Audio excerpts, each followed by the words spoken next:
Best of 5 questions in forensic medicine for medical undergraduates. First one.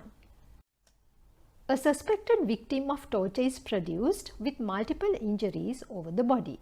You are asked to assess the time since infliction of these injuries. Which type of injury provides the most accurate estimation of age? The answer is abrasion. The simple reason is we all know abrasions are considered most accurate out of somewhat accurate mechanical type of injuries such as contusion, incisions and etc. etc. Abrasions are still not that precise, however, we can take some kind of idea. A patient in a critical state is admitted to your ward while you are working as an intern house officer. What should be your first duty? Mark all injuries, take a good history, inform seniors, obtaining a dying declaration, collect trace materials. All are correct, but once the patient dies, we can't get any accurate information or confession for the incident. So as a result, obtaining a dying declaration would be the correct answer. Which type of mechanical injury is most helpful for estimating the age of an injury? We have described the same concept in the question 1 as well. Abrasion, contusions, lacerations, fractures, cuts. The answer is abrasion. A medical student wants to identify an injury as a laceration. Which feature is most reliable? Blunt force trauma, irregular edges, irregular base, presence of foreign bodies, tissue bridging. Now this should be the answer because this is a kind of characteristic feature where you get with lacerations.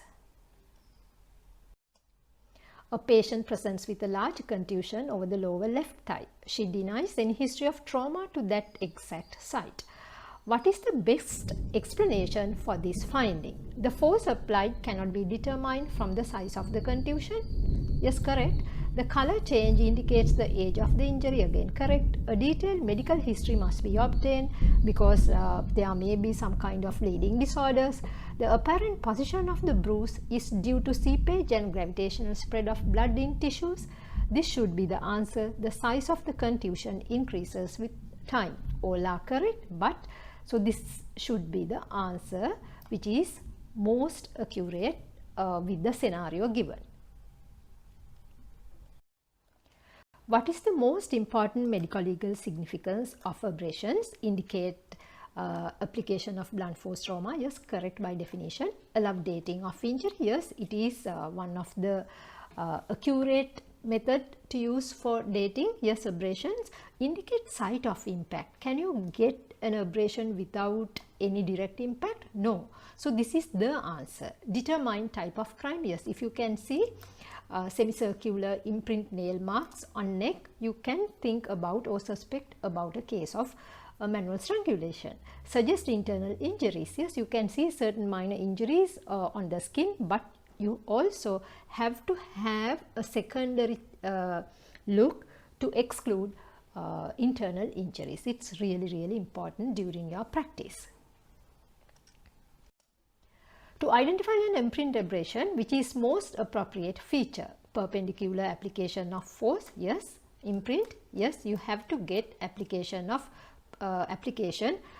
with the perpendicular direction. Presence of a signature or pattern injury. So this is the answer. That's why it is termed as an imprint abrasion.